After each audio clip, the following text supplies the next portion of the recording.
다음으로 오늘 실적 발표하고 움직이는 종목 지금 노보노디스크인데요. 현재 주가 자체는 보합권에서의 흐름을 가져가고 있습니다. 어떤 내용이 발표가 됐는지 함께 살펴볼까요?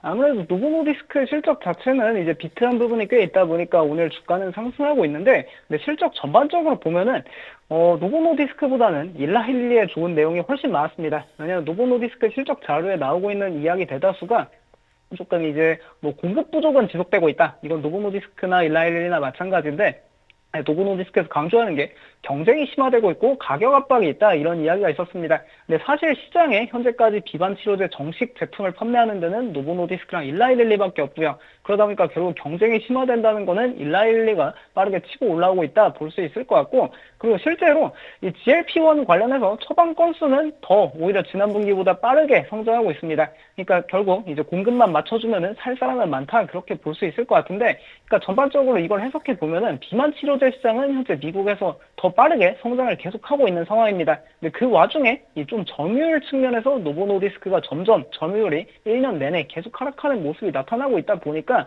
좀 일라이릴리한테 좋은 쪽으로 해석되는 그런 실적 발표가 아닐까, 그렇게 보면 좋을 것 같고요.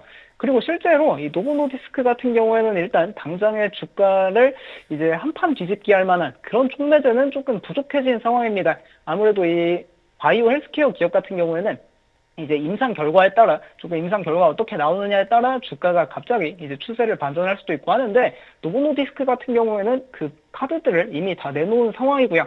지난 12월 중순쯤에 그 카그리세나라고 하던 노보노디스크의 이제 차세대 비만 치료제로 꼽히던 이제 그 물질의 임상 3상 결과가 나왔었는데, 그 생각보다 시장 예상보다 조금 미진한 반응 보이면서 주가가 그때 한 20% 급락했었거든요. 그 뒤로 이 아미크레틴이라는 또 다른 비만 치료제, 그것도 1월 중순쯤에 이제 결과를 내놨었는데 임상 1상, 그때는 좋게 나왔었습니다. 근데 이제 그런 것들은 주가에 다 반영이 됐고, 앞으로의 이제 후보 물질들이 중요한데, 근데 그게 당장은 현재 좀 R&D 파이프라인 계획상에 부재하다 보니까 조금 노보노디스크가 주가를 갑자기 완전히 되돌려 엎을 만한 그런 이제 이벤트는 좀 없다 볼 수 있을 것 같고, 오히려 일라이릴리에 오히려 촉매제가 하나 있습니다. 뭐 일라이릴리도 내일 개장 전에 실적 발표가 예정돼 있긴 한데, 여기는 이제 실적 발표도 실적 발표인데 올해 4월에 이 올포글리프론이라는 경부용 비만 치료제 후보 물질이 있거든요. 이게 임상 3상 결과가 올 4월에 나오는데, 일단 일라이릴리 CEO는 조금 자신감을 많이 갖고 있는 것 같습니다. 이거 뭐 이제 2026년 초에 FDA 승인 받아서 그때부터 판매할 수 있을 것 같다,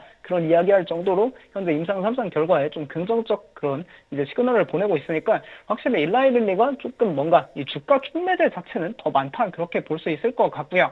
근데 이제 이 비만 치료제 시장에 일라이릴리랑 노보노디스크가 좀 메인 플레이어긴 한데, 이 알게 모르게 주가는 힘스앤어셀스가 훨씬 강력한 모습 보여주고 있습니다.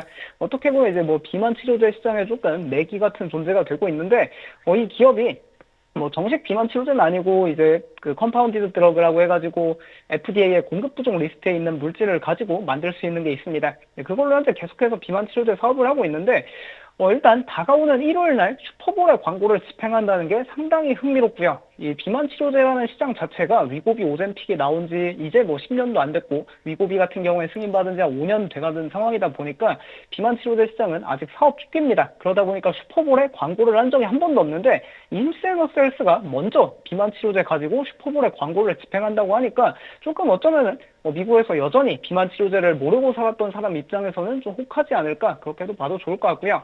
실제로 이제 슈퍼볼 작년에 했던 평균 시청자 수가 1억 2,370만 명 이렇게 나오고 있는데, 여기 힘센어셀스 총 가입자가 200만 명입니다. 그러다 보니까 이게 1억 명에 육박하는 시청자한테 조금 광고 효과가 나오기만 한다면은 좀 많은 가입자가 의외로 힘센어셀스 쪽으로 가지 않을까, 뭔가 그렇게도 기대해봐도 좋지 않을까 싶고요. 그래서 뭐 노보노디스크나 일라이릴리 이런 것도 주가 한번 다 체크해보면 좋을 것 같고, 아무래도 힘센어셀스가 현재 뭐 주가 오늘은 조금 변동이 있지만 사상 초과 랠리를 펼치고 있는데, 결국 일요일 날 그 슈퍼볼이 시청률 또 얼마나 나오냐, 그리고 광고 영상 얼마나 이제 시청하냐, 그거에 따라 조금 긍정적인 시그널 나올 수 있으니까 그것도 관심 있게 계속해서 이번 주 일요일에 있는 슈퍼볼이랑 같이 연관지어서 한번 체크해보면 좋을 것 같습니다. 네, 지금 아니 노보노디스크가 실적을 발표했는데 일라이릴리와 힘세너스만 오르는 그런 상황이 되어 버렸습니다. 안 그래도 제가 그 여쭤보려고 했는데 네. 만약에 둘 중에 하나만 지금 투자를 해야 되는 선택을 해야 된다면 우리 성연구원께서는 어떤 종목에 투자를 하시겠습니까? 아무래도 이제 뭐 조금 변동성을 원한다. 그런 투자가라면 솔직히 일라이릴리가 일단 단기 촉매제가 하나 존재하다 보니까 그쪽에 좀 관심을 가져보는 것도 나쁘지 않을 것 같습니다. 물론 이제 작년 12월에 이 노보노디스크 같은 경우에는 그 주가 촉매제가 뭐 마이너스 20% 이렇게 나오긴 했는데 일라이릴리의 올포글리프로는 그래도 경구용 시장이기도 하고 이게 뭐 엄청나게 효과가 그렇게 좋다기보다는 그냥 경구용 그쪽에 좀 의의를 두고 있는 제품이다 보니까 뭐 임상 결과 꽤 괜찮게 나올 거라 생각하고 있어서 일라이릴리가 좀 더 좋은 선택 아닐까 그렇게 한번 생각해 봅니다. 네, 일라이릴리가 조금 더 나을 수 있겠다라고 말씀을 해 주셨습니다.